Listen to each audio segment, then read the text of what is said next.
Good enough spot for her, I suppose. Alright, yeah, I think everything's all set. Alright, yeah, I guess we'll get started. Hello, I'm EnviroBoy. This is my channel. I'm back today. It's Thursday. I'm gonna do some writing. It's gonna be probably a shorter session today. I have a work meeting scheduled that's like, it's supposed to take place basically the last half hour of no.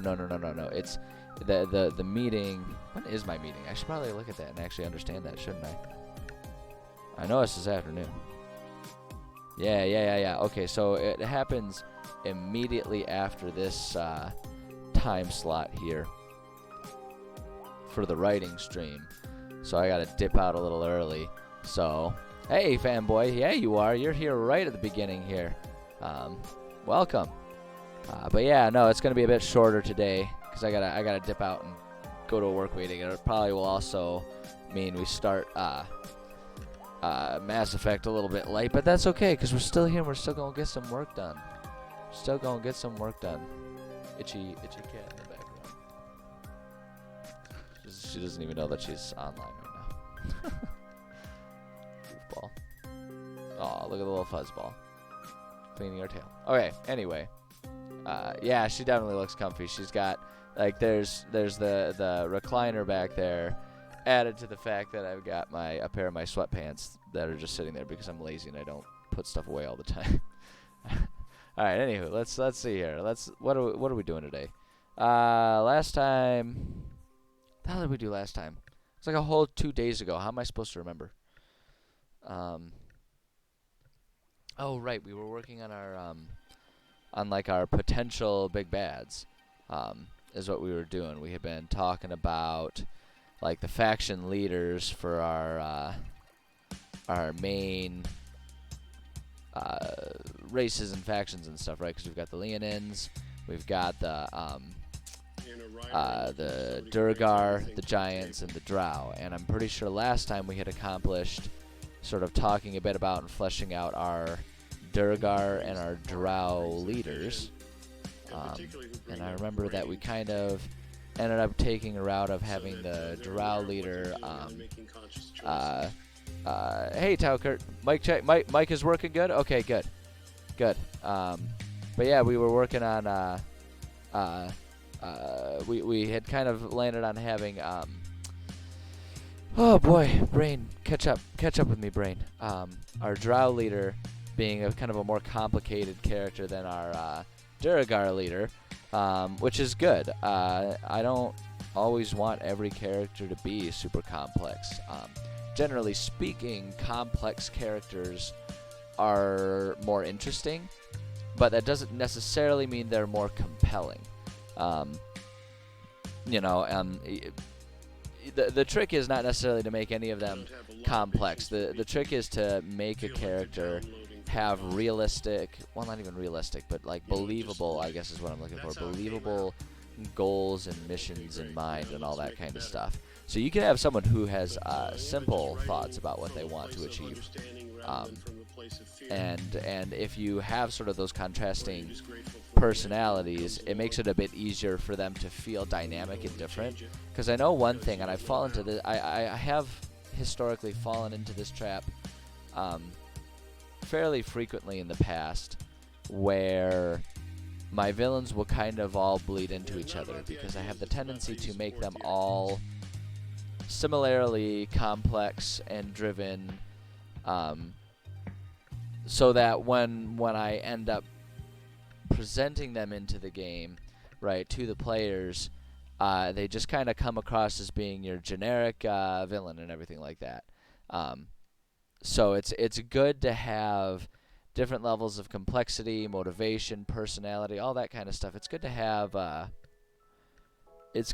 varying, levels of all of that in your villains. So that's why I kind of wanted to do that. And the fun part about it too is we're gonna end up having kind of a gradient here of complexity, because we're also gonna talk about what I want to make sure we get done today, which I think should be no problem.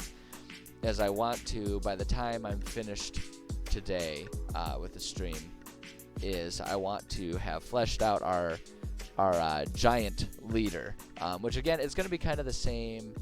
That one's going to end up being kind of the same as with the drow, where the giants really don't have one single unified leader. They have multiple different tribal leaders, but there's going to be sort of one that ends up being the most prominent that the players can interact with. And I've thought about it a little bit, and what I think the direction I want to take with that for the giants is there's one giant in particular that is a little less prone to squishing non-giants. Like there's going to be one giant in particular that will actually take the time to speak with the players, take the time to discuss and make deals with them, whereas the rest of the giants will probably just be, squash tiny man and do that. And that's how we're going to angle it. So rather than like with the drow where there's sort of like the one house that's gaining prominence over all of the others, in the giants I almost think it would be more interesting if it's one of the actual lesser tribes as far as stature among giants goes, and that might be what gives them motivation to be willing to cooperate with the players. So I think that's the direction I want to take with them. So let's go ahead and get going with that. We need to copy our template here, and I think if we could just do paste there, it'll throw it right down below. Bada bing, bada boom. Give ourselves some screen to work with. Here we go. Okay. So I guess first we need to come up with is a name here. So fantasy name generators. Let's go there. Again, highly recommend the site. Absolutely love this site. It's one of the best resources I've found for naming characters in fun ways. And the other thing too, I don't know if I've mentioned this, but another thing that I enjoy about using a generator like this, as opposed to always coming up with names myself, is that I don't know about anyone else, but my players, every group that I've ever been with, my players are assholes, and they will consistently, repeatedly, unquestioningly try to find some stupid pun that has to do with butts or boobs or dicks or poop. They will try to find some sort of like stupid pun for the name of every bad guy, and they will insist upon using it as much as possible. So if you have a randomly generated name, it takes a bit of the sting off, because then they're not making fun of something you created. They're making fun of something that a computer created. And it's just a little bit easier to take the blow. It still drives me insane when I'm trying to provide drama for them, but at least it doesn't have that personal touch of, oh, well, I came up with that name, and now they just called him Butts Magoo. And it's like, God damn it. So that right there is a great reason, if no other reason. It's a great reason to use a generator. Unless you really have something specific in mind for the name of a character, I recommend using a generator, just because it like I say, it takes a bit of the bite off of their hurtful words when they do that kind of crap to you, because they will. If you're in a party with good friends, they will always do that. Made a trio of enemies very important. They changed them to Paco, Pepe, and Louie. Yeah, exactly. Yeah. Players will do that kind of crap. They will absolutely do that kind of crap, and it's like I know, and like I say, if you have a good group of friends, that's a good group. They will do it every time, and it's never malicious in intent. They're just being goofballs and trying to have fun. At least that's what it always has been with my players, because I've always played with friends, so I know they're just razzing me and giving me a hard time.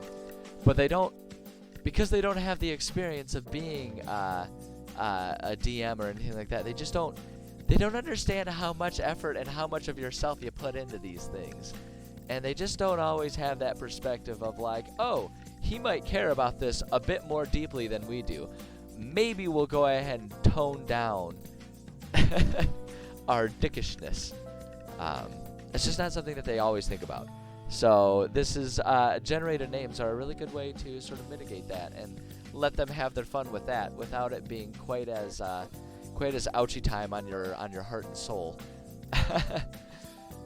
Yeah, no, you're absolutely right, Talkert. Depending on how it goes, just for the sake of ease, a lot of times, even you as the DM will fall into whatever stupid moniker they come up with for whatever places or characters or whatever you come up with. So, yeah, so always be very careful about putting a whole lot of like personal investment in the name of anything you create. You know, and that's part of the reason why I've devolved to doing things like, we'll revisit. It's been a minute since I pointed it out, but our town here, Novotroy Kladny, right? That's our little village there. That's why I've taken to giving them the hardest fucking time like I can of giving them the original name, just to screw with them, right? Come up with something, and they'll come up with something stupid, but just to make it as confusing as possible for them. Like that's the revenge that I take. So you know, we all have our respective fun, and it turns into a childish battle of who can irritate each other the most. But it's D&D tradition, and it's all part of the package. Let's find some giant names. Giant names. I really wish. Okay, I'm just gonna throw this out here. I'm just gonna throw this goofy little pun joke out here. I wish that the giant name generator was, instead of names for giants, it was just really long names, like giant names. That would have been a fun misdirect. But alas, that's not what happened. All right, let's see here. Brebar, Graham, Darion. Oh, that would be fun. Just give him like an extremely normal name. Oh, this is Jeffrey. This is Jeffrey the Giant. Oh, they would love that. They wouldn't make a name for that one. They would think that was goofy enough as it is. Jeffrey the Giant. They'd probably end up falling in love with him. A good name can be incredibly endearing to players. I've had players like become incredibly sympathetic towards a villain just because his name was like I don't even remember. I don't remember specific examples, but sometimes if you just give them a good, fun, goofy, silly name, players will endear themselves to it. And it's like, and that can be really fun too, because that's a really good way to rip their heart out when you kill that character or force them to kill that character. It's another good way to get revenge. Oh, okay. What's your vengeance story? What do you got here? Any enemy called Noikop, Radonev, Vendedar, Potion. Okay, yeah, there you go. Potion seller in Spanish backwards. That's amazing. That's funny. Yeah, but that's exactly it. And like, yeah, that's a good example though. You can use it to your advantage. All of like the meta dickishness of players. You put like a clue in the name, so when they inevitably change the name, it's their own fault that they didn't notice the clue. That's brilliant, actually. I really like that. What other names we have here? Ogi. I kind of like Ogi. That's a fun one. Ogi. Temvag. Oh, that one's just asking for Vag jokes right there. Temvag. Oof. Oh, if that's a mistake. Let's see here. Moving on. Sorry, this is a family-friendly stream. We don't talk about hoo-has and bajingos. Ramsal, Fimthor, Desrim, Zafbrog, Brogam, Zifur, Durgant. I kind of like Durgant because it sounds kind of like giant. Allegan. That's a city near where I live. Allegan. That's here Zlovag again with the Vag. You can't end with Vag or Bag. Yeah, just ending with Ag in general is risky. Bemfer, Vronsor, Ebarg, Elsag, Sag. Ooh, that's a bad one to end with. Call him Saggy for sure. Bylus, Jaziar, or Haziar, Nundor, Big Log, Motag, Nundor. I don't know, like none of these are striking me as like particularly powerful. Ike. Yeah, there you go. What else we got? Fruthius, Vrunus, Keskir, Kekjir, Slickgear, Seavog, Blowsall. Again, that's a risky one. Obarg, Nafwar, Trotor. I actually kind of like that. Ooh, Zadius. I like that one. Zadius sounds like I don't know. There's something almost like Greek about it. you know, or something along those lines. You know, Persian, like back in the olden times. Zatius. I like that. Let's go with that one. Let's go with Zatius. I dig it. All right, and he just calls himself Zatius. I like that. He doesn't need a last name. Zatius. Giants. Oops, not Zatius. Ha! I did it phonetically. Zatius. I like that. Well, I mean, okay, so like that's just a knock on wood situation there, though. It sounds pun proof, but never underestimate the determination of players to give their DM a hard time. They'll find a way. If you're lucky, though, if you come up with a name that doesn't have like an inherent, like I say, if it doesn't have an inherent like butt or poop joke or something like that in it, then at the very least there's the chance that the pun they come up with will be something at least kind of cool. Like Zatius, maybe they'll call him Professor X or something like that. It's like at least that's still kind of rad, you know? So it's like, I don't know, take the victories where we can get them. At any rate, Zatius. What's his history? I almost like the sounds of like Zatius having, like this guy having very, well, no, you know what? I take that back. I kind of want him to have some history, because if he's gonna be the villain that, or the giant among giants that is willing to listen to and discuss things with players, then I imagine that he kind of has some history that makes him stand out from the giants, right? Because that's the angle we're taking with this.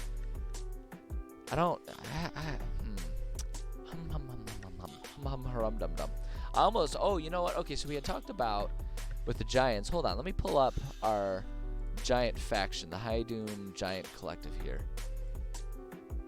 So giants raised with creation. Yeah, that's right. They were the creation of gods who wanted to create the most powerful beings, right? But yeah, players have problem-solving puzzles, but special power destroying names. God, that is so true. When you actually want them to use their cleverness and their quick-wittedness to solve a puzzle or something like that, they just sit there slack-jawed and are like, perception check, and just try to like dice roll their way through any puzzle, right? But then as soon as you just give them a name, it's like, oh man, all bets are off. They're going straight for the throat with the stupidest name pun they can find. It's ridiculous. Let's see here. Didn't we establish here? Yeah, runts. Okay, and this time the experiments of the gods, natural drift through reproduction.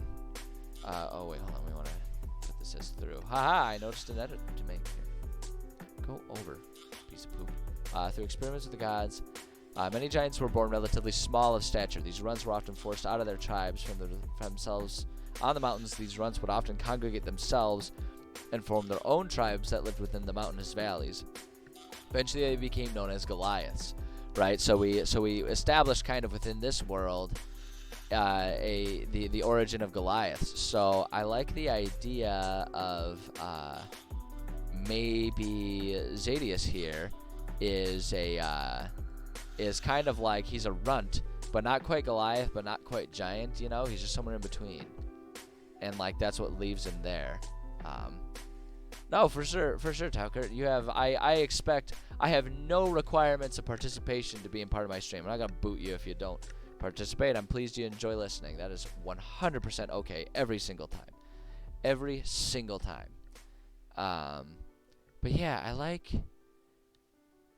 like the idea of this guy being a little runty, and that's kind of why he's willing to expand his resources beyond just his giant tribe, right? Like maybe he's a tribe of, a leader of a tribe of kind of more runty giants, almost more Goliath in status, in stature, I should say, and is willing to work with others to try and gain influence over the giants, and so that he can still have, like a giant army. A giant army, not as in like lots of soldiers, but a few soldiers that are giant. But yeah, maybe he wants to do that. Okay, so let's see here. Zatius was. Let's see here. Zatius was the runt of his tribe for as long as he was accepted in it. A regular punching bag for the others, he did his best to prove himself, but did his best to prove himself, period. But the way of the giants is as much one of birth stature as it is of earned right. And in a society that values combat ability above all else, there is a limit to what a runt can ever achieve among his tribe. Let's see here. Let's say only a few weeks after being deemed a full-grown adult, Zadius, dang it, I keep doing the Z. Zadius was exiled from his tribe. Truthfully, here we go, this will be interesting. Truthfully, Zadius was grateful that they at least waited until he was fully grown so that he would have the best chance of survival. Among the giants,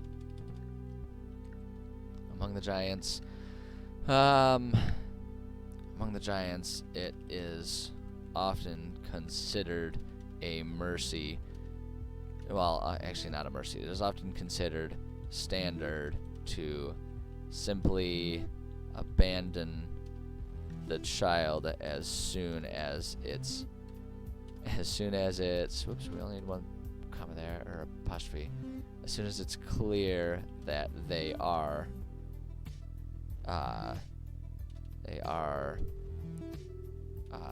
the runt. They will say they are a runt. Boom. There we go. Considered standard to simply abandon the child as soon as it's clear that they are runt. Still, Zadius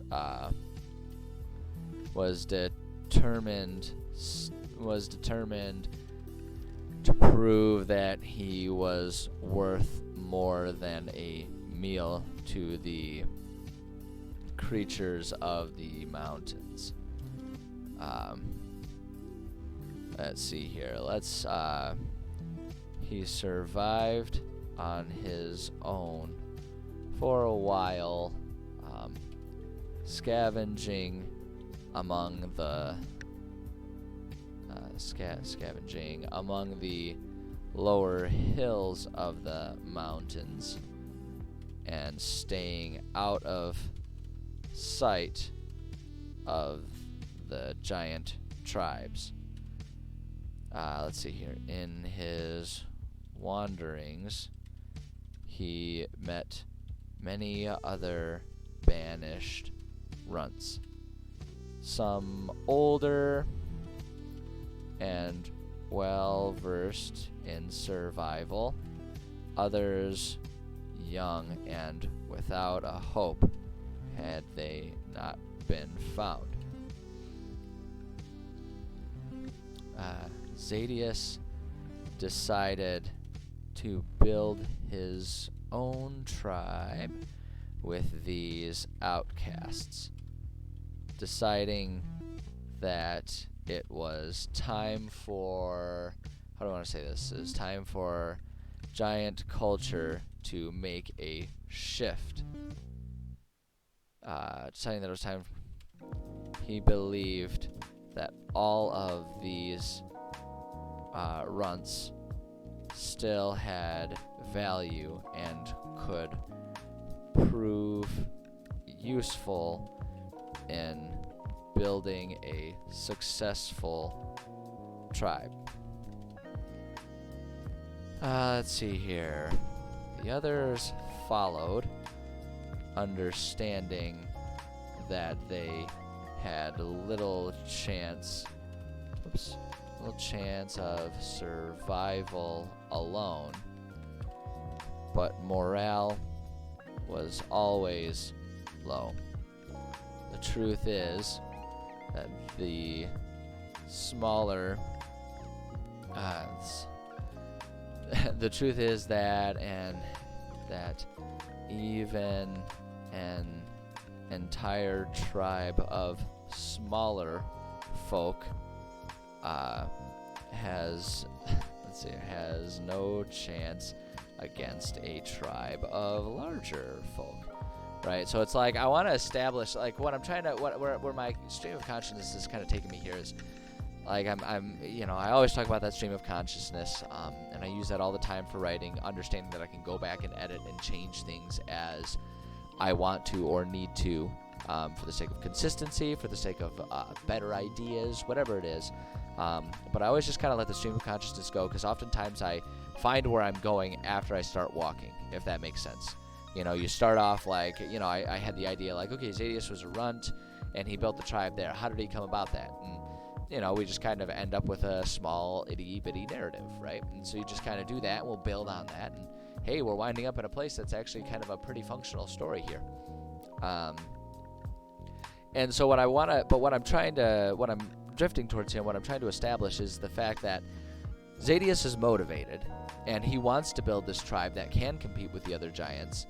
But I want to establish this idea that that's just because he's determined, just because he believes that it's possible, doesn't mean that it actually is, right? And so I want to kind of establish this situation where it's like this tribe, and they're not quitting, but as a tribe unit in general, they have a lot of doubts, and for good reason.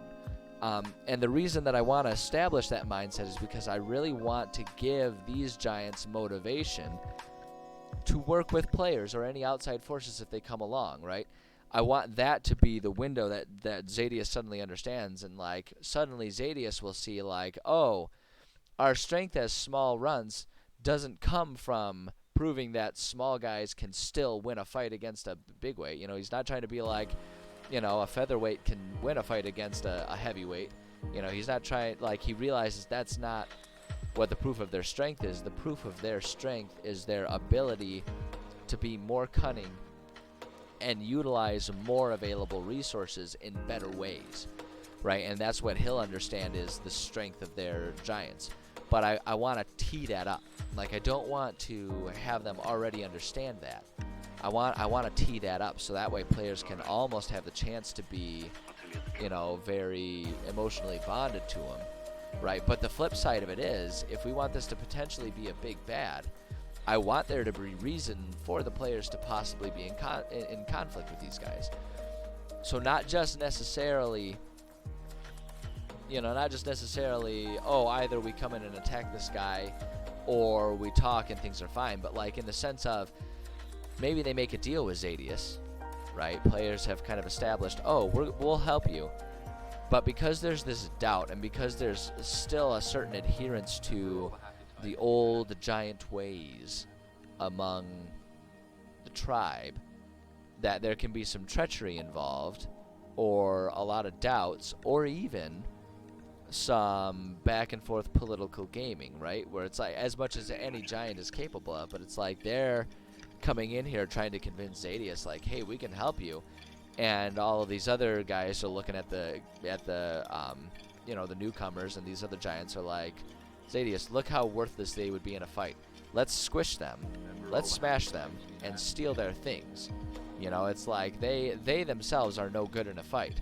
However, they come in here with all this fancy armor and these fancy weapons that, while small for us, might still prove useful in battle, right? And so it's like I want to kind of set up this situation where it's like a muddy, complicated situation, And a lot of this is going to end up going into our faction notes, and we'll get back to that in a little bit, I think. Maybe that's where we'll go after this, because really the only goal I had set in mind is to kind of flesh out Zadius, and we're going to do that well within our time period, even with me having to stop early today. So I'm going to finish this off here. The truth is that even an entire tribe of smaller folk has no chance against a tribe of larger folk. However, Zadius remained motivated. Currently, Zadius is the leader of the tribe, and though many doubt whether or not his dream is achievable, there it is. Oops, no. I can spell it. Achievable. Not his, and though many doubt whether or not his dream is achievable, they still follow him, recognizing that even a lofty dream is better at keeping them alive and together than simple survival skills. So it's like they'll kind of roll their eyes, they're like, whatever you say, Zadius, but we'll go with it, you know, and they just kind of do that, but none of them really have any desire to lead or take his place. So there's not really like any sort of chance of them usurping, or at least not as a baseline. You know, but at the same time, there's not like this undying, we will die for you, Zadius. His name sounds like the name of a city for some reason. I can see that. I hadn't thought about that, but I could see it. The city of Zadius. It sounds kind of alien to me. Whenever you get that X used as a Z noise, I always think of something alien for some reason. But I don't know. It's funny how words and like how language can like make some words sound like other words, and a lot of it can just be personal context and how something sounds to your ear in particular. It's always an interesting thing to me. Oh goodness. Okay. Let's see here. Let's see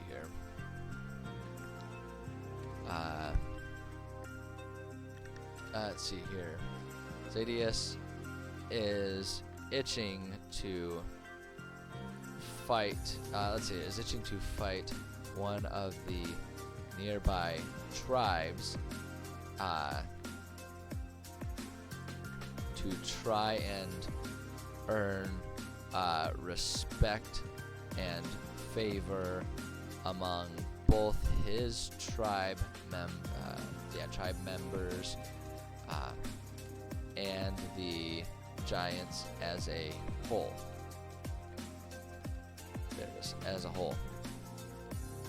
But he recognizes the need for something different, some sort of game changer that will elevate his tribe of runts above simply a group of people who are trying to survive. Boom. So that like kind of tees up a like, oh, maybe that's something special as the players that come in. So yeah, I think that's good. I think that's good for his history. So what do you got? Struggling with something. Help me out. Okay. All right. Yeah, I'll try and help you out. What do we got here? And something of a welcome ceremony for the homebrew school universe you have. So making 6 puzzles focused on each ability. Okay. All right. Charisma puzzles. Okay. So the first question I have is, do you want the charisma puzzles to be something that are reliant on successful charisma rolls? Let me rephrase that. Obviously, it would be reliant on charisma rolls. But do you want it to be something where it's like it challenges the players themselves, or just challenges the characters, right? Because you build puzzles differently based on if you want the players themselves to be challenged, or if you want it to be fairly obvious to the players, but success depends upon the roles they get, right? Those are different types of puzzles. So I think that's the first thing that I want to make sure I understand is if you're going for, because obviously, let's see here. I think make strength, dex, and con be more about the checks, okay, and then have everything else be more about the charisma, or like everything more about the charisma. Have like the charisma and everything else be more about the player's abilities. I'm assuming is where you're going with that. That's fair. So, next follow-up question. Do you want the checks to be primarily focused on just straight charisma? Or do you want it to use other like charisma-based skills? Right? Do you want, like, you know, what, let's see, I'm just going to pull up D5E charisma skills. Just pull that up so we can get our like list and stuff here. Cause it's like, do we want them to be just all about deception, intimidation, performance, persuasion, or do you just want straight charisma? Right? Cause cause if we're, let me think here.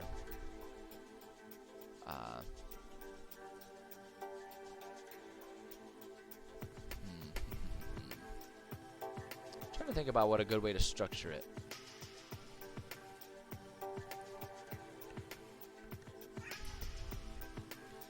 Let's see here. There you go, make me laugh. Yeah, that's a fair one. Tell a joke. Yeah, and you can have them do like a performance check or something like that, and they have to tell a joke. Yeah, that's one of the hard things about, like, with a charisma check type of thing.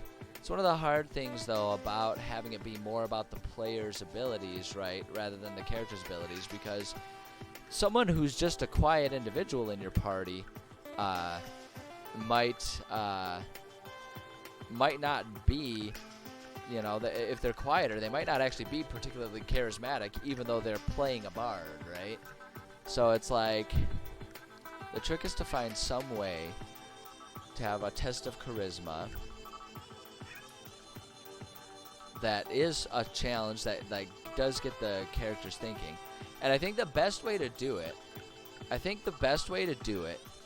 is for you to provide something that is vague. Provide a challenge that's vague. Kind of like what you're saying there. Make me laugh, right? Something that's kind of vague. So they can then be creative and think about what their character's particular strengths are. You know, are they good at deception? You know, then maybe, you know, then yeah, I played Fable a long time ago. But it's like if you're just gonna do something, like if you make it something broad and straightforward, you can make the challenge, make me believe something, right? So they can do deception to try and successfully lie to you, right? Or they can do persuasion to try and successfully just convince you of something, right? But it's just like, try and convince me. You know, if you try and make something along those lines, like you wanna kind of have something a little more specific than that. I'm thinking about the Demon Doors. I haven't played Fable recently enough to really remember that very clearly, unfortunately. It's been a long time since the last time I played any Fable game. But let's see here. What else can be a good charisma? Oh, yeah, that's right. The face doors and stuff like that. Yeah, like you have the door.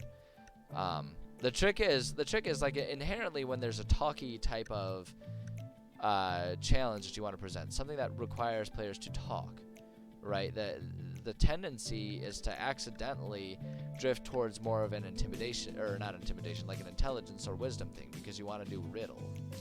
But that's not really what charisma is about. So it's like, yeah, like you could definitely use the demon door idea, right, where it's like a door that gives them the quest and stuff, but that doesn't really help us necessarily figure out exactly what the challenge is going to be, right? So a challenge of charisma.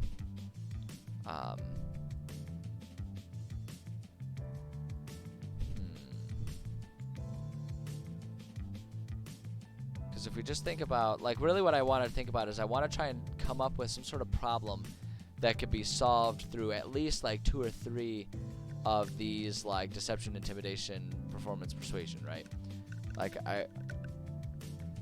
The trick is just to provide something that's really broad, kind of almost the opposite of a riddle, right? Because, like, if you've got something really cryptic and you're trying to find the answer, that's great, that can be a good riddle, but that's almost more intelligence or wisdom based, right? Like trying to figure out exactly what one thing the riddle is talking about. That's an intelligence based thing. Yeah, no, I feel ya. It's hard to ask your players to help come up with a challenge to with a challenge that'll test your players. So I guess what I would say, like I say, I would stick with something vague, right? Have it be something vague, that's just kind of along the lines of, like, convince someone of something or something like that. Yeah, exactly. It's something they need to successfully do. Like I say, like a really good one for charisma is convincing someone of something, right? You can, like, say, like, you can have it like the riddle be like, you say a sentence and be like, this is obviously a lie. Convince me that it's true, right? And so then they would have to try and do like a deception check or an intimidation or a persuasion, right? Get me to agree in the opposite or something like that, or make me agree with this, something along that lines. And so the idea is that they can either scare them into doing it, they can use deception to lie to them, they can use persuasion to try and convince them of it, right? That's kind of what it's getting after, because that's what charisma checks are all about, trying to convince someone of something. It's just that the difference is how you're going about doing it, right? Because when you think about just the game in general, you use a deception check when you're trying to trick them. I mean, yeah, a debate event, that's kind of what it is, right? That's kind of what charisma is all about. Being able to convince someone of something, right? You use deception when you're trying to convince someone of something that's false. You use persuasion to convince someone of something that's true. Performance is like to convince someone that you're a talented performer, I guess. I don't know. And then intimidation is just like getting them to agree to it, regardless of if they actually believe you or not, right? Intimidation is more about just like saying, you're gonna say this, you're gonna do what I say, you're gonna agree with me no matter what, right? And so it's like you could have it like, if you wanted to go with the door idea, you can have the door that says, convince me to let you through, right? And that's all that it says, that's all that it gives. And so they can either try and intimidate the door, be like, you open up or I'll smash you to bits, right, to intimidate. They can say, they can try and lie to the door and be like, oh no, you already let me through and I need to get back to the other side. And so they can try and like deceive the door to like trick it, or they can just do a persuasion and be like, look, door, you really want to let me through, like it's going to be the best for both of us if you let me through. And there's a persuasion.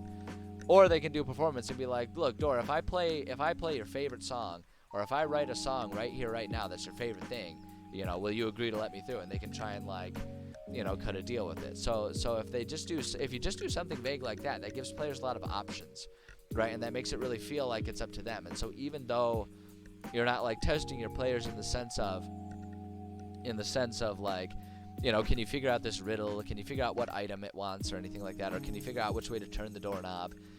You are giving them the chance to figure out like what within your tools of charisma-based things will help me achieve this.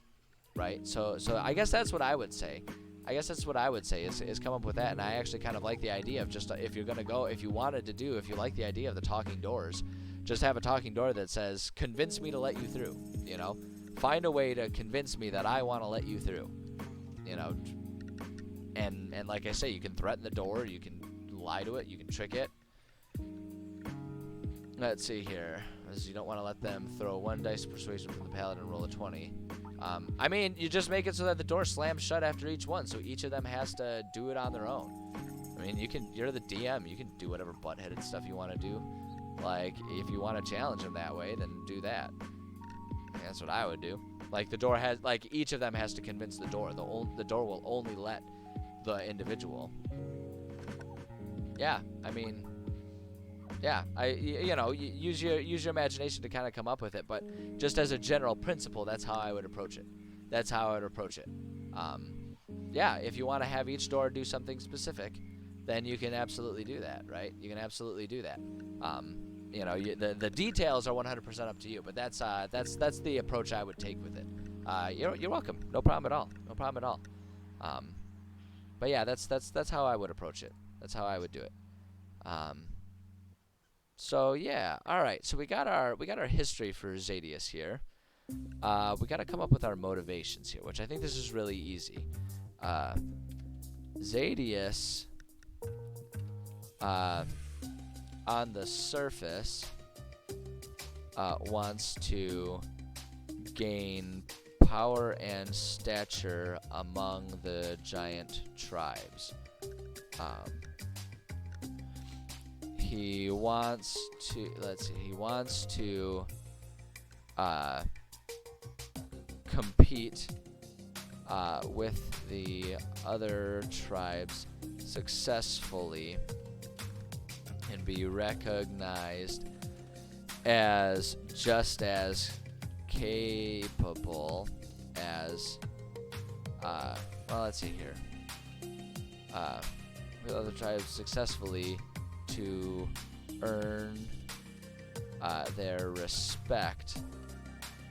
Actually, we can just do that. But really, what it boils down to, really what it boils down to is that Zadius, Zadius wants to prove that he and his tribe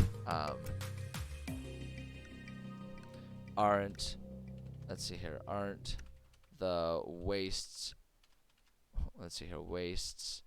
that the other tribes think they are. Let's see here. Most other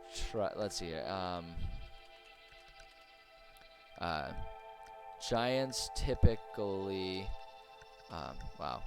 I almost spelled more tapioca than typically. Giants typically only care about the superficial. Giants typically only care about the superficial appearance of. That's a lot of extra P's. Appearance of being strong. But to Zadius, dang it, I did it with the Z again. Zadius,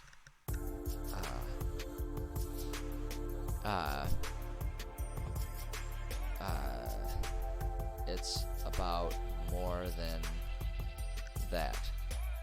He wants the moral victory of showing that he can lead, survive, and stand strong among the other giants with the resources that he does have, in spite of the size that he doesn't have. So it's like it's a pretty subtle difference here, but it's an important one, and it's an important one to Zadius, right? Because on the surface, it kind of just looks like he wants to be, Mr. Big Shot on campus. I'm the lead giant. I will kill the most people if you don't respect me. Right, and that's on the surface what it is, and that's how most giants will perceive him and recognize him. But to Zadius, it's deeper than that. It's not just that he wants to be the most powerful. It's that he wants to prove that he can be powerful despite the fact that he was born small of stature, and banished by his tribe, right? He wants to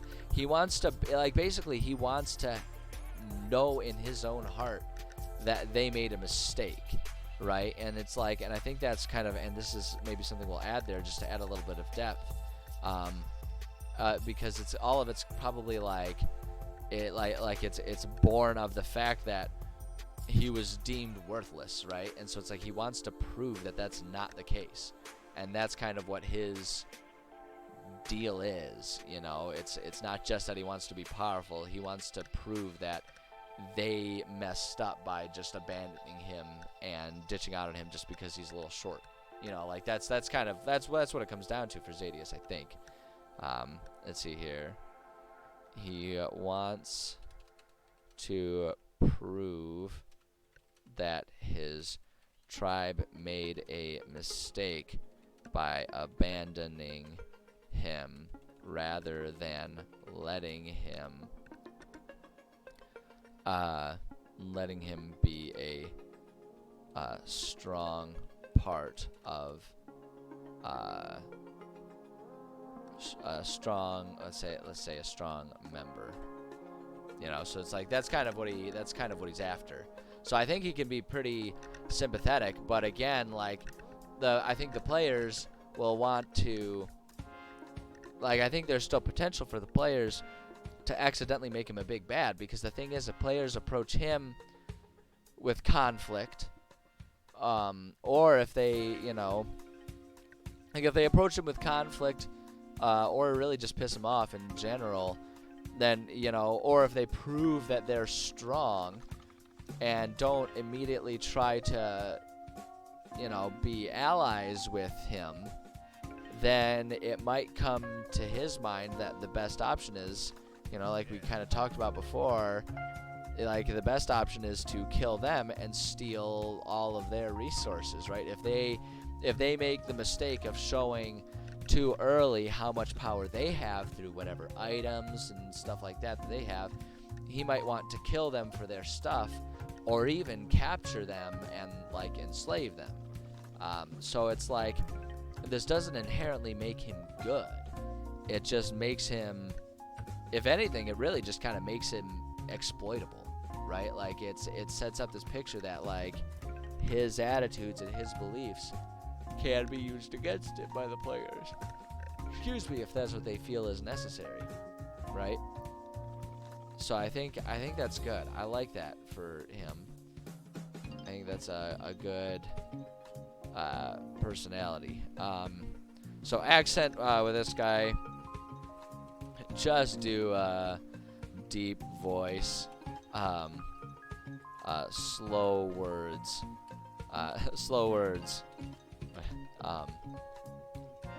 though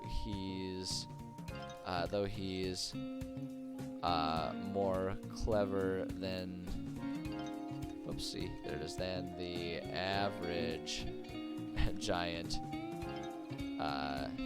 He's still a giant. And has never heard of a book. So it's like, yeah, like, you know, when we're making a sympathetic character like this, you know, and trying to like demonstrate that he's different than the rest of the giants, I think it'd be really easy to fall into the trope of like, oh, he's actually surprisingly well-ended for a giant. But it's like, no, he's still a big dumb giant, just like less prone to smashing first. Hey, it's no worries, Towkurt. I appreciate you stopping by at all. And good luck figuring out your tests for your players and all that kind of stuff. I'll be interested to hear how it goes over once you finalize and present it to them. Yeah, no problem at all. No problem at all. All right. Let's see here. Alignment. I'm gonna make him. Honestly, I think his alignment is like true neutral. To be perfectly honest, I don't think he thinks about good or bad. I don't think he's brash, but I also don't think he's bound by any particular code or rules. I think he has a goal, and he will just do what he feels is the best option for achieving that goal, for him and for his tribe. So we're going to say true neutral. We'll basically just write all that down.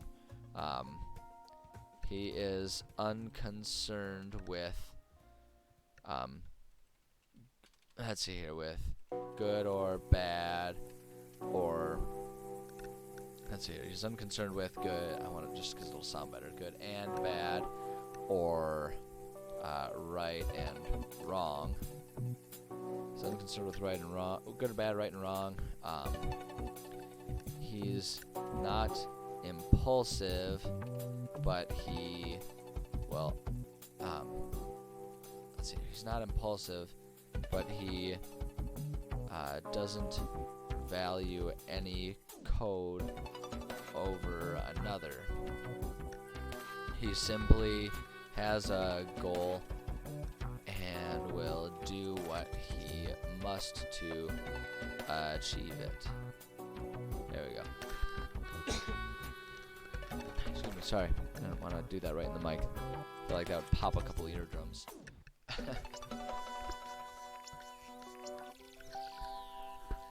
Let's see here. Let's see, there's nature here. Let's see, let's do nature. He tries to be conniving and clever, and by giant standards, he often is.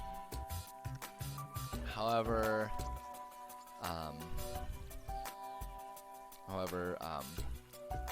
his thoughts and ideas are still rather simple.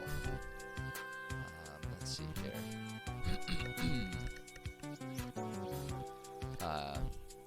This makes him likely to agree to deals that he can clearly see the benefit for himself in, but it almost makes him immune to basic trickery as as a deal with cryptic or uncertain benefits to him will offend him.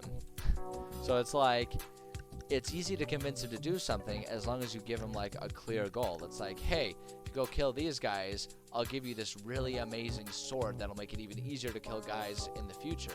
Like a deal like that, he's like, all right, I'll do that. And like his attitude is like, oh, very clever deception. They'll never see it coming, right? And so he'll do that, and then he'll just go enter an all-out war with them. You know, and then he'll come back to get a sword and stuff like that. But like if you try to be too conniving about things, right, or too tricky, and be all like, oh, trust me, like if you do this for us, then we'll put in a good word with you for this person down over there, and they'll be able to get you a discount in the shop. You know, you start getting more cryptic, more distant, more or less direct in your rewards for him, and that'll probably just kind of piss him off. He'll probably just be like, no, you give me money or I won't do this for you. You know, he's like, or I could, because it's like, like if you were to be like, oh, well, if you do this, then we'll be able to go in there and find this one item, you know, or find this one resource that I can then use to, like, you know, make a sword that you can be used. Like if you're kind of adding all these layers to it, it'll be like, why don't you just give me your sword? Like if I do that for you, that seems fair, and then you can make the fancy sword for yourself, right? He likes simple deals, and he's willing to do that. But if you try to make things complex, he won't bite. He won't bite. He won't go for it. So there we go. And then stat blocks and character sheets and stuff like that. Again, we've been kind of setting that stuff aside here. Not worrying about that for the moment. Because that'll probably end up being, once I sort of go about designing the dungeons, because the dungeons with all of these guys, since they're going to be the big bads, right? Like depending on how the dungeon is structured might depend on what specific stat block I use. Because like I say, I often will recycle existing stat blocks and then just reskin. So like for these guys, for Zadius, I'll probably still just use like a basic giant stat block, right? Because against the players, even though he's a runt of a giant, he's still a giant, right? And that just makes it easier than me trying to homebrew everything, and then you just relabel it instead of giant. You relabel it Zadius for the sake of the game, and then boom, you're done. But I prefer to come up with that once I've really established what the dungeons themselves are going to be like. So that way I can think about what stat blocks, what abilities, what special abilities, what layer abilities, if that's an option, are going to make the most sense and be the most useful for them in that situation. So I don't accidentally create a system or create an environment where it's just like that particular boss is nonsensical, or I accidentally, because of the layout of the dungeon and blah blah blah blah, then like, oh, suddenly I gotta really change the challenge rating of the monster because I made it too easy or too hard or whatever. Oh, excuse me. Oh, I apologize. Oh my goodness, I apologize. That's so rude of me. So I want to save that. And what I want to do instead is I want to go back to our factions here, and I want to work on these high doom giants. I want to add a little bit here. Let's see here. So we can for the leadership here. I guess what I want to do is just kind of establish that there will be maybe multiple tribes in here, and each tribe is a little different. Let's see here. So how do I want to structure this? Just get rid of this stuff here. And then I think I want to do bullet points. And so I'm going to do, here we go. Here's where we start getting really clever with things, right? Using OneNote. Copy a link to page. Go over to our factions. Paste that. Boom. We've got a clickable link now, right? You can click that. And boom, it opens it up. How awesome is that? God, I love this tool. So yeah, we can start getting kind of clever with that kind of stuff. Leader Zadius, leader of the Runt tribe. He is the most willing to work with non-giants. And then we'll say here is good interaction point with players regarding giant activity. He can be I don't want to say used. Let's see here. Just bothers me when I leave it open. Yeah, it's good interaction points regarding giant activity.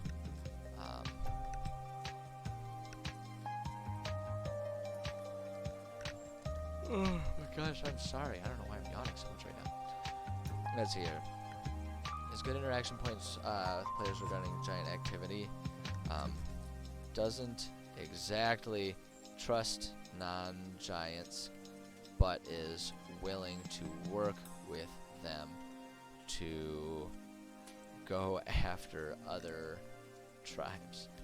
Say it that way. Cool. And that's kind of all we need there.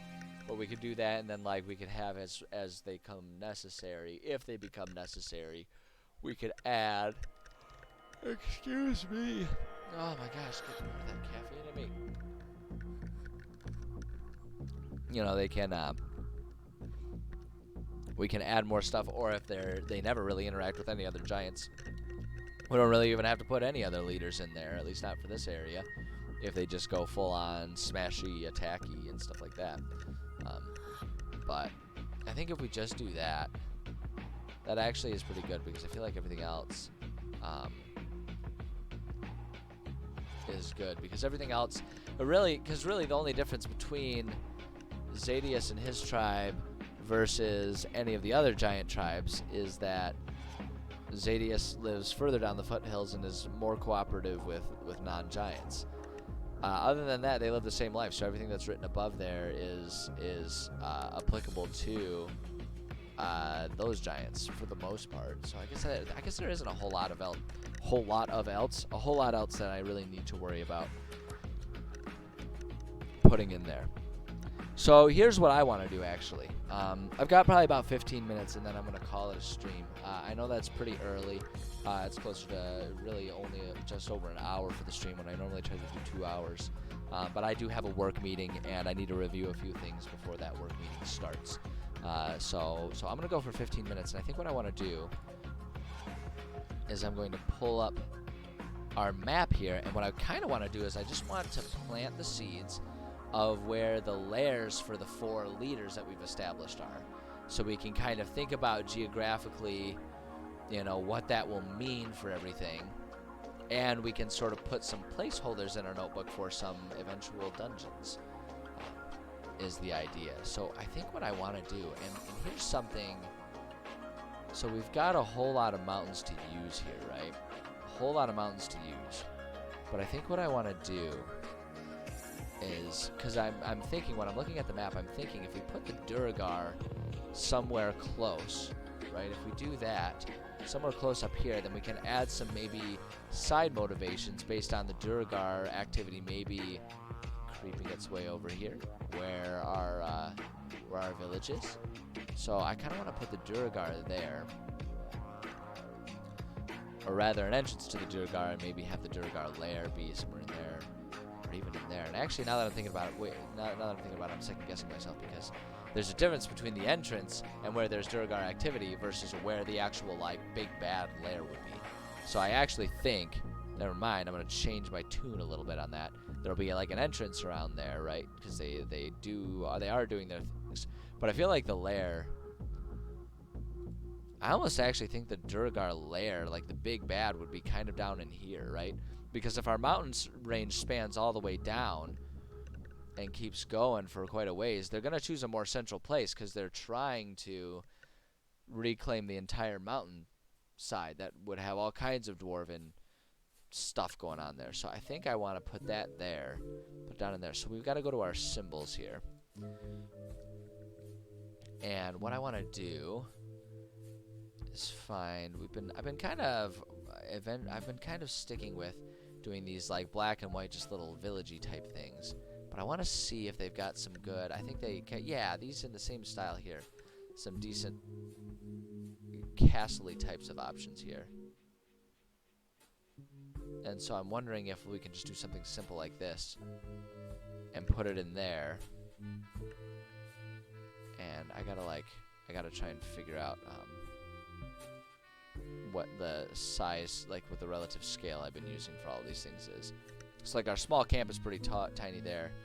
So for a large city like that, or a fairly large city, we put it right there. So for the lair, actually, you know what? I think if we do that, that's probably a reasonable size. It doesn't really matter, but it kind of matters. I like to have things be kind of a fairly consistent appearance, right? And scale. So I almost kind of want to just tuck it in. Oh my god, look at how beautifully that just tucks right in there. That is awesome. I love that. That is so perfect. Alright, and so now we're going to do a label. What's the name of this place? We gotta come up with like a dwarf city name. Fantasy name. If we want to do place and locations, do we do like city or town names? Can we? Okay, that'll give us real ones. What if we do fantasy town names? Do they have? They don't really have. Oh yeah, they do have dwarven city names. Oh, beautiful. That's what we want. That's what we want right there. Boom. Let's see here. I kind of like this one, Verberim. I like that. Although, actually, if we do Kagdural, that actually sounds even more Duergar-y. It just has like a more violent phonetic to it. The Kagdural, or Kondorul. I don't know, I like that one. I like Kagdural. I like that. That sounds like it would be a good renaming of a city. So let's call that... Shoot, how do they spell it? K-H. Khagdural. Okay, I can do that. So it's going to be Khagdural.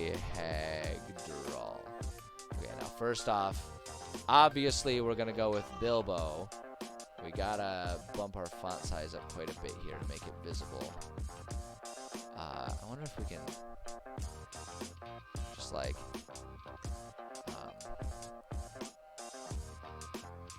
I just want to like... if I trying to set it up so there's a background, so the title itself is a bit more easy to see there. I like take that. Okay. Now make that go away. No, it's not. Oh, okay. So it's just. Oh, I see what it's. It's not even treating it like that. So we want. Oh, here we go. This is what I need. This is what we want. Outline color. Oh, I see. That's just gonna be the words though.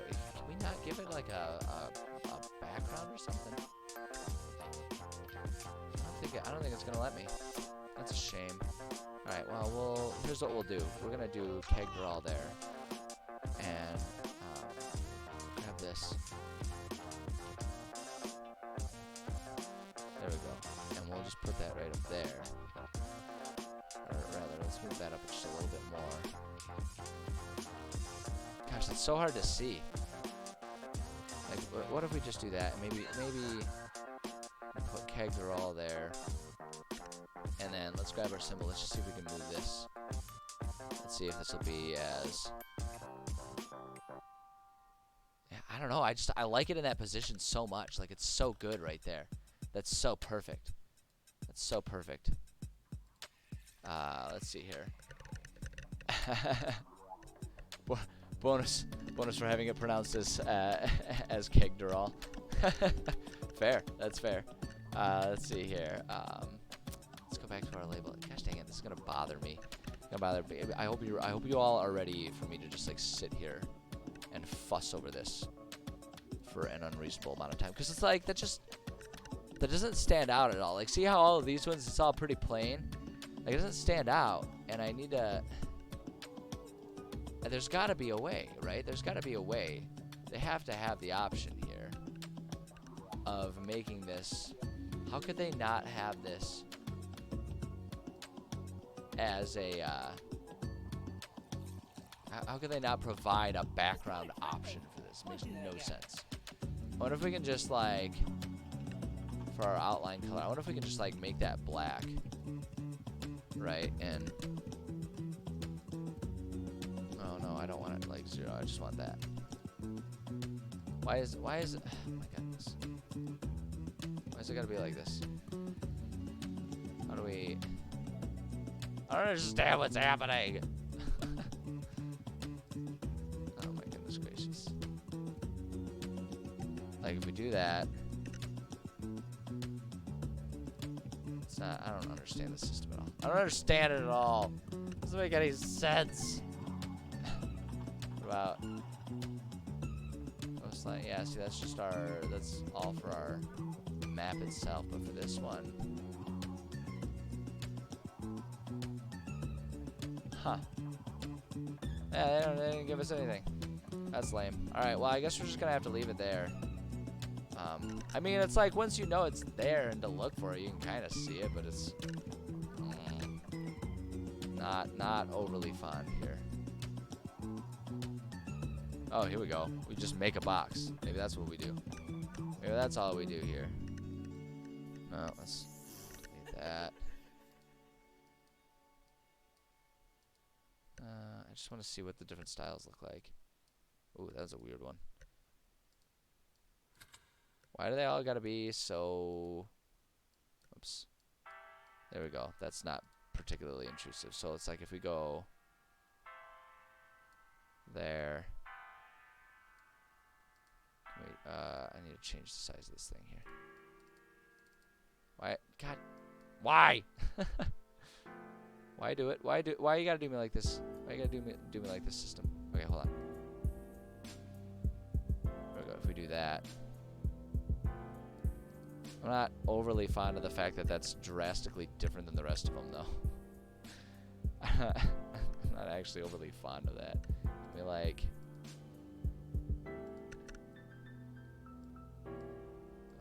Scale does. I don't know what any of these things do. I don't like that. I like that. Honestly, I like that even worse.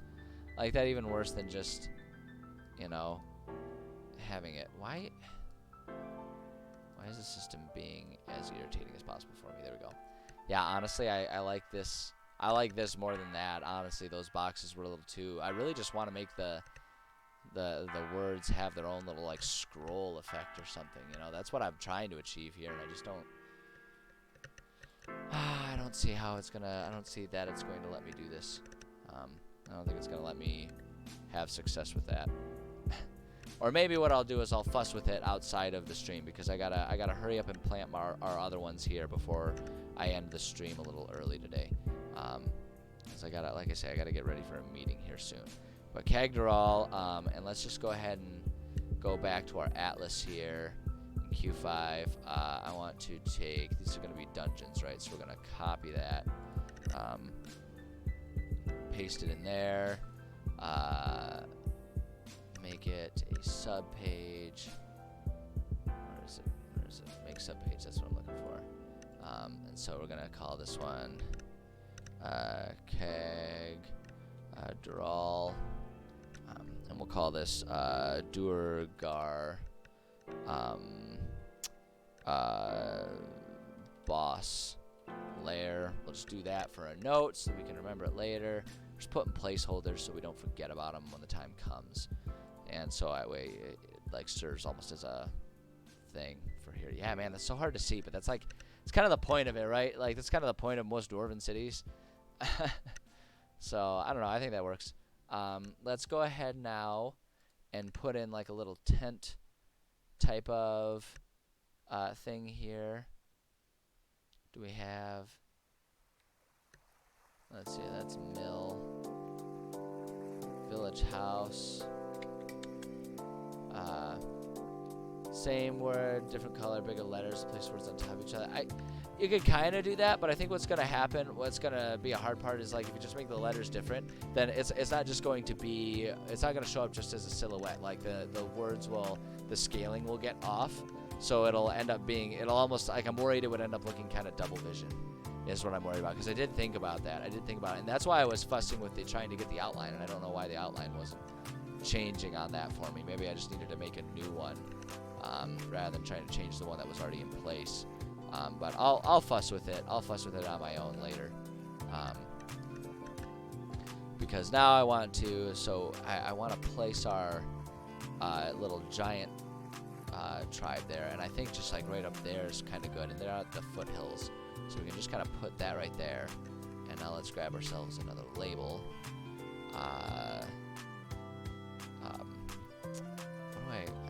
These guys aren't gonna have like a particular name for it. Honestly, they're probably just gonna call themselves the Runt. Oh, see, oh yeah, that was it. That was 100% it. That was 100% it. That I just needed to do something different, and that looks hideous though. Not beans. See, now I've done it. Outline color. Hold on, there we go. I think that's about what the standard is, right? Oh, god damn it! I'm so sick of this. I'm so tired of this. There we go.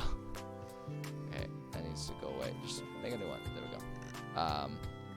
Call it the Runt tribe. Yeah, we'll do that. It's a little not as opaque, but that looks fine. So let's put that right there, and we might rename that later. Whoops, oops. I always forget that it does that when you have it when you have it selected and you're trying to move the things around. So okay, so there's our tribe, right? I think that's good. So we're just going to again paste. There we go.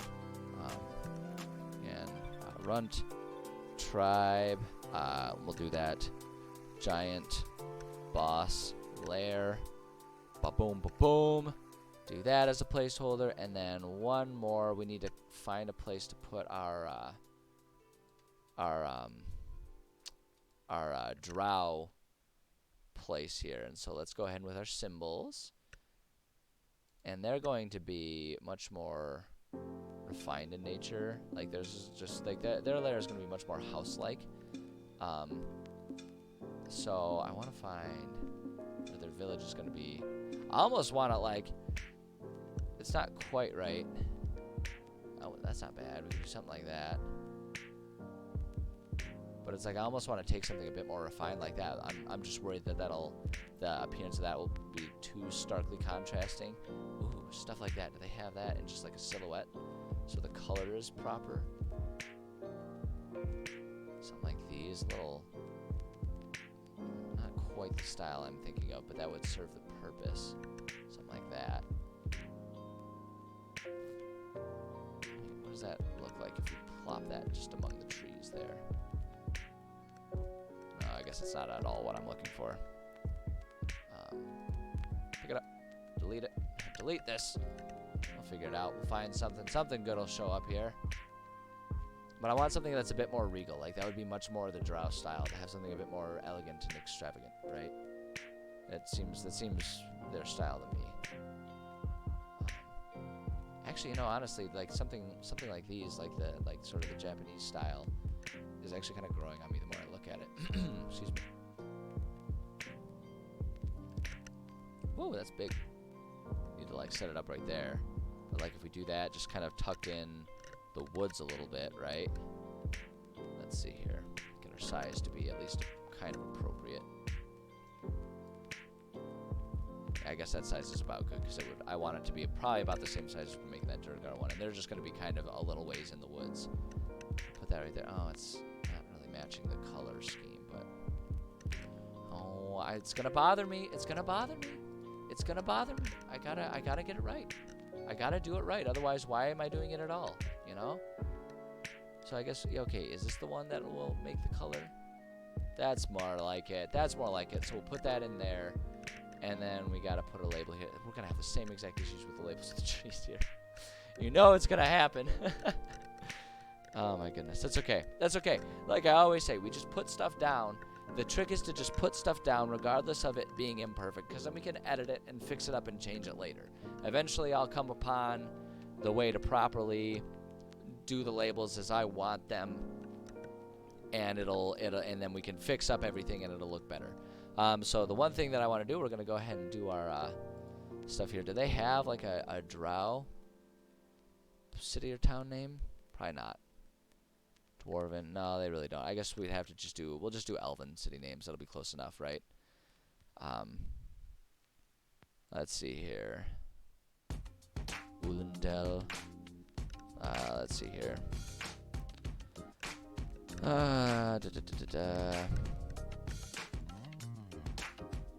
Felfa Aethel.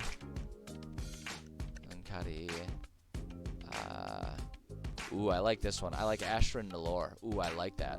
I like that because it's kind of got that subtle context of like ash, you know, which it both invokes the sense of like darkness or blackness that, you know, the Drow would have, as well as just the concept of like burning things down, which that's kind of what their ultimate goal is just like a scorched earth campaign, you know. So I actually really like that. I really like that. Ashran Nalor. I'm just gonna copy it. Ashran Nalor. So let's put our Ashran Nalor. I really like that. And then let's see, we want to probably bend it like that. Bend it like Beckham. Put that right there. Yeah, see, it's so hard to see.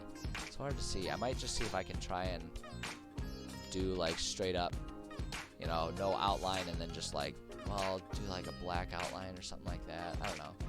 I'll toy around with it probably in my own time so that I'm not spending too much time on stream just fussing with it. But, so we'll do that, and we need to, where's my template? There, that's what I'm looking for. Copy, paste that. Whoops, no, we only need one right now. Damn it, delete page. Damn it. All right, everything's falling apart on me. Ashran. Nalor, was that how you spell it? Oops. Nalor. Ashran Nalor. Yep, there it is. Ba-boom, ba-boom, ba-boom. And we'll do Drow boss layer. Boom. There we go. So now we got some placeholders, we got some ideas, and look at this already. Like, now we can start to see, you know, we've spent so much time just working on foundations and frameworks and stuff for this world and this campaign, but now we're starting to see some more stuff pop up. right? So now we've got a few other locations thrown in there, and so we can start to see how doing all these little bits and just letting ourselves focus on just one small thing at a time every day that we sit down to write some stuff for this campaign. We can see how, you know, it slowly builds up, and we slowly build exactly what we're trying to achieve here by not worrying about trying to get the big picture down immediately, right? Sometimes like you want to have an idea of what the big picture you're trying to achieve is, but then the next important thing is to just remember small steps, one thing at a time, and it will slowly grow. And that's kind of, we're starting to see it now, you know. Suddenly we've got a few more places put in here. Yeah, that's a really clumsy look for it, though. I need to find a better way to label things among these mountains. I'll figure it out. We'll get there. We'll get there. That's all part of it. Because like I say also, the important part of writing these things is to not try and have it perfect the first time. Because that's how you'll get yourself hitting all kinds of roadblocks and getting frustrated all the time. If you just try and get something down, accepting that you will be editing it to make it better in the future, then, you know, boom, there you go. Then, you know, you get stuff down, and that's where you get your inspiration from, right? Like I always say, action begets inspiration, not the opposite. So, anyways, I do got to get going, so that will conclude the stream for today, or at least the writing one. Thank you to everyone who stopped by. I had some fun conversations here, some good ideas shared throughout the stream. I really appreciate it. I think it's really fun. I think it's really fun to share ideas with other DMs about how they approach things, different puzzles that they're working on, all that kind of stuff. I think it's great fun. I really enjoy it. So thank you for stopping by. And if you're watching the VOD after the fact, thank you as well. You know, I appreciate the fact that you're interested, even if you can't interact live. But yeah, I will be doing my video game stream. It's just probably going to start a little late. Normally I'd be running the writing stream until 1:30, and then immediately or very shortly after starting up my video game stream. Not gonna happen today. I have a work meeting that I have to sit in on. It shouldn't take too long, so I expect we'll get at least an hour of Mass Effect streaming in. So check back in a little bit if you're interested in that. If not, I totally understand. No problem at all. That is totally a-okay. Tomorrow, however, I don't presently have any meetings that'll get in the way of streams. So tomorrow at the same time, we'll be doing the writing stream, and then immediately after doing video game streams. Possibly streaming this weekend. This weekend is looking kind of quiet, but as we learned with last weekend, I can think that it's going to be perfectly quiet, give me all kinds of opportunities to stream, and then boom, Saturday morning, stuff comes up, and suddenly I'm not available. So no promises on that, but definitely I'll be back for more writing tomorrow. So if that's what you're interested in, then stay tuned and check back tomorrow. But yeah, that's all I got. So thank you again so much to everyone who stopped by. I appreciate all of you. And yeah, just stay cool, keep being cool people. And until I see you next time, take care of yourselves, and yeah, can't wait to see you again. Alright, where's that end stream button? There it is. Every time, there's always that awkward moment, because I should probably just